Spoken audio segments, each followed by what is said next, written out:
Alhamdulillah nahmaduhu wa nasta'inuhu wa nastaghfiruh wa na'udzu billahi min sururi anfusina wa min sayyiati a'malina may yahdihillahu fala mudhillalah wa may yudlil fala hadiyalah. Asyhadu an la ilaha illallah wahdahu la syarikalah wa asyhadu anna sayyidana wa nabiyyana Muhammadan abduhu wa rasuluhu la nabiyya ba'dah. Allahumma fasholli wa sallim ala rasulillah sayyidina Muhammad ibn Abdillah la hawla wa la quwwata illa billah. Amma ba'du fa ya ibadallah usikum wa iyaya bittaqwallahi faqad fazal muttaqun. Wa qala Allah ta'ala fil Qur'anil azim a'udzu billahi minasy syaithanir rajim. Ya ayyuhalladzina amanu taqullaha wabtaghu ilaihil wasilata wajahidu fi sabilihi la'allakum tuflihun. Shadaqallahul azim. Hadirin kaum muslimin sidang salat Jumat yang dirahmati Allah.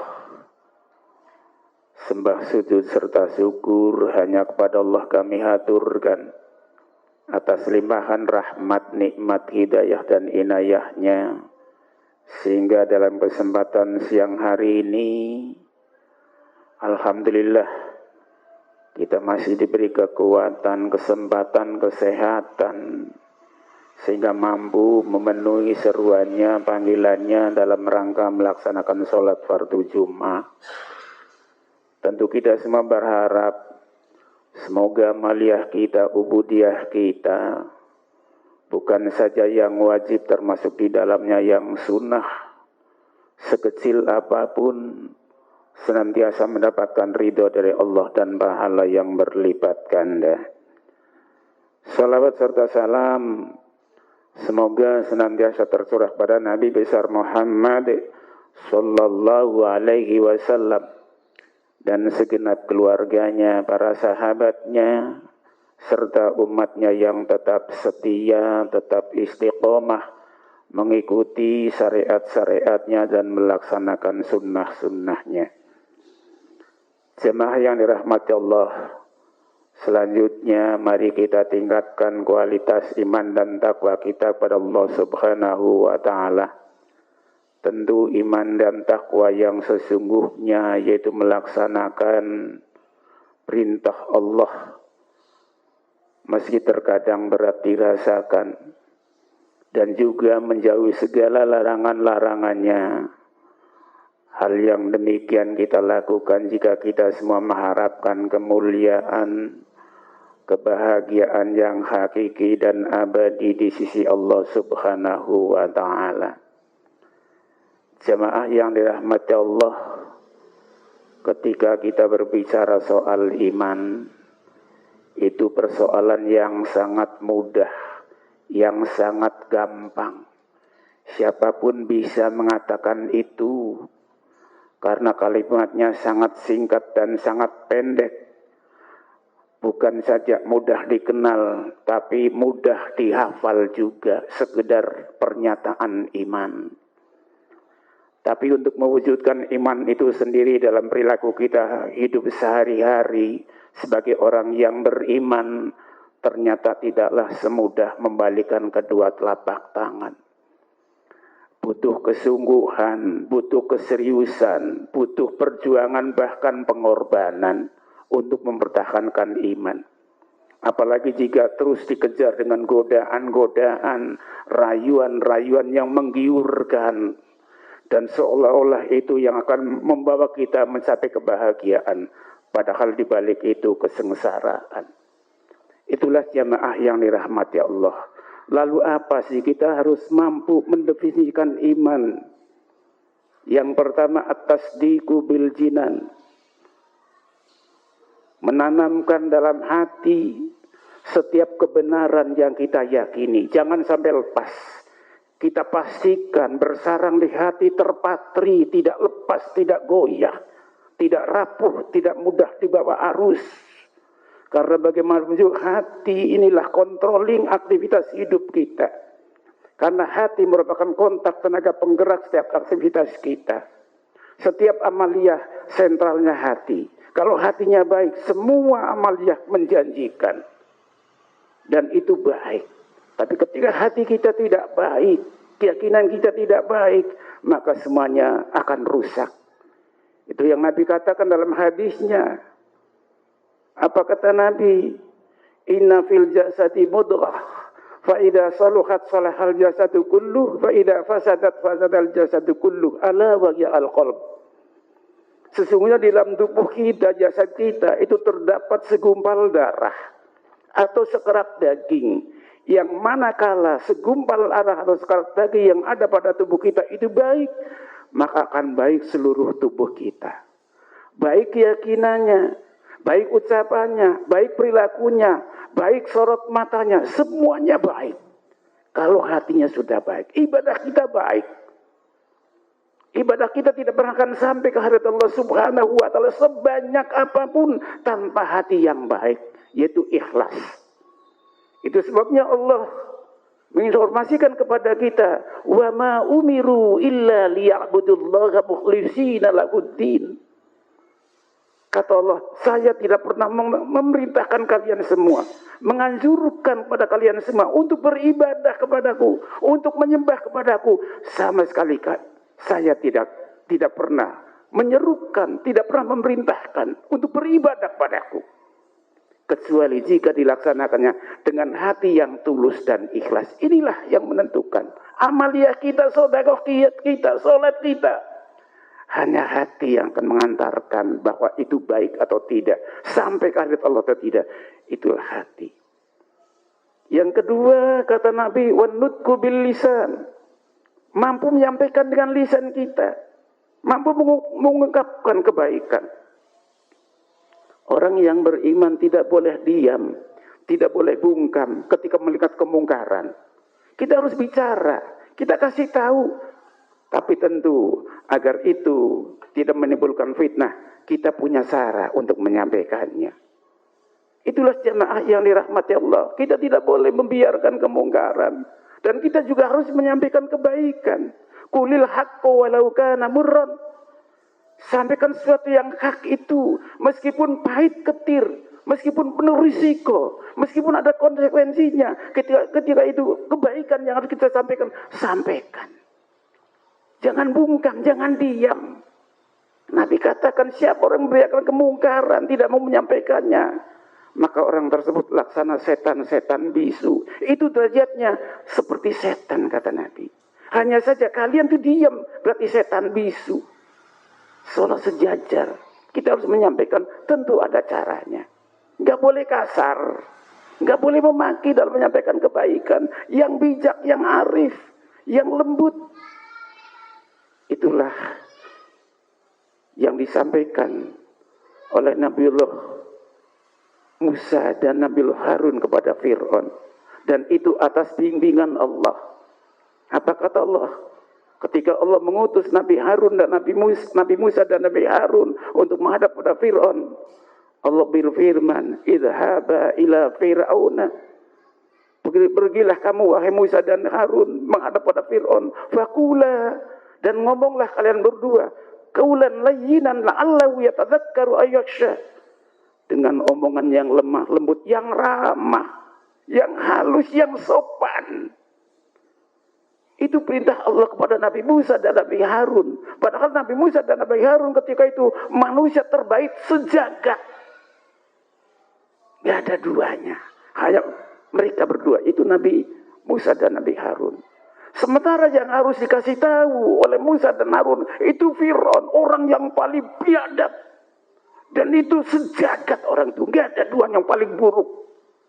Tapi Nabi Musa dan Nabi Harun untuk menghadap kepada Fir'aun, lalu berbicara, berkata, bertutur kata dengan lemah lembut. Jadi kalau kita kasar, apakah kita lebih baik dari Musa dan Harun? Kemudian ada orang yang kita maki, apakah orang itu lebih buruk dari Fir'aun? Tidak ada. Kita bukan orang yang terbaik dan sekarang tidak ada orang yang paling buruk. Karena sudah tidak ada lagi ukurannya. Kalau dulu iya zamannya Musa dan Harun, itu orang terbaik Nabi Musa dan Nabi Harun. Dan orang yang terburuk itu Fir'aun. Sekarang sudah tidak ada. Itu sebabnya kita harus bicara dengan pembicaraan yang lemah lembut. La'allahu yatashakka wa yakhsha. Kali saja dia akan sadar, lalu takut pada Allah Subhanahu wa taala, mempertuhan Allah Subhanahu wa taala. Jadi kita tidak boleh diam. Qulil haqqa wa la kana murran. Meskipun kadang-kadang menyangkut soal kehormatan keluarga, harga diri dan sebagainya, ketika itu sesuatu yang baik harus kita sampaikan. Yang ketiga kata Nabi, wal harku bil arkan, menggerakkan dengan anggota badan. Orang yang beriman tidak boleh pasif. Orang yang beriman harus aktif, produktif. Lalu apa yang harus kita lakukan? Amal soleh. Orang yang beriman tanpa amal soleh hampa, sia-sia, tidak berguna. Iman kita tanpa dibarengi dengan amal soleh, dengan ketaatan kepada Allah Subhanahu wa taala, tidak ada gunanya. Bahkan akan kandas, akan sirna iman itu sendiri kalau tidak ditopang dengan amal soleh. Al-Ghazali dalam kitabnya mengatakan, al-imanu yazidu bit-ta'ati wa yanqusu bil ma'siyati. Iman seorang akan semakin mapan, semakin kuat, semakin kokoh manakala selalu dihiasi, diiringi dengan ketakwaan kepada Allah Subhanahu wa taala, dengan ketaatan kepada Allah Subhanahu wa taala. Tapi iman seseorang akan kandas, akan sirna manakala selalu dihiasi dengan perbuatan maksiat kepada Allah Subhanahu wa taala. Jadi orang yang beriman harus aktif, tidak boleh pasif. Banyak melakukan amal soleh dan itu sesungguhnya yang akan mengantarkan kita mencapai surganya Allah Subhanahu wa taala. Allah berfirman dalam Al-Qur'an, fa amma man thaqulat mawazinuhu fa huwa fi 'ishatir radiyah. Siapa orangnya yang ketika ditimbang, dihitung, dihisab amalnya, ternyata amal solehnya jauh lebih dominan, jauh lebih berat timbangannya.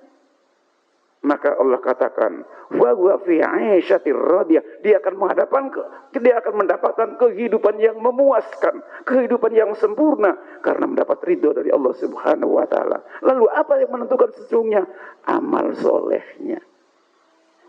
Famma man khaffat mawazinuhu fa ummuhu ghawiyah. Dan siapa orang yang ketika dihisab, dihitung, ditimbang, ternyata amal buruknya jauh lebih berat, jauh lebih dominan, maka Allah katakan fa ummuhu ghawiyah, tempat kembalinya dia adalah neraka hawiyah.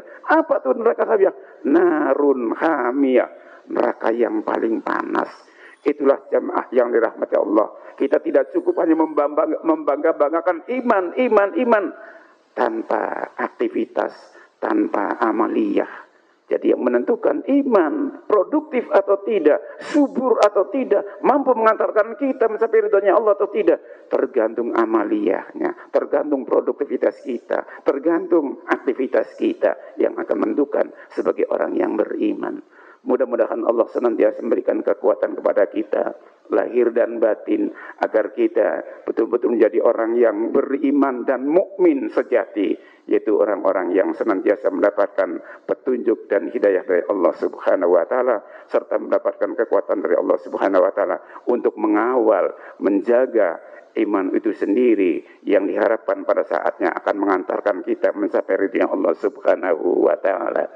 A'udzu billahi minasyaitonir rajim. Bismillahirrahmanirrahim. Wal 'asri innal insana lafi khusrin illa illalladzina amanu wa 'amilus solihati wa tawassaw bil haqq wa tawassaw bis sabr. Barakallahu li wa lakum bil Qur'anil azim wa nafa'ani wa iyyakum bima fihi minal ayati wa dzikril hakim wa taqabbalallahu minna wa minkum tilawatahu innal ghafurur rahim. Wa qur rabbighfir warham wa anta khairur rahimin.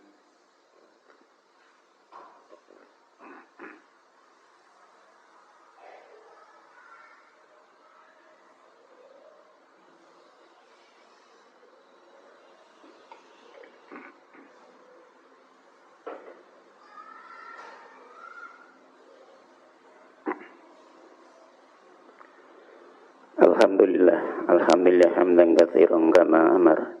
Asyhadu an la ilaha illallah wahdahu la syarika lah irhaman liman jahada bihi wa kafar.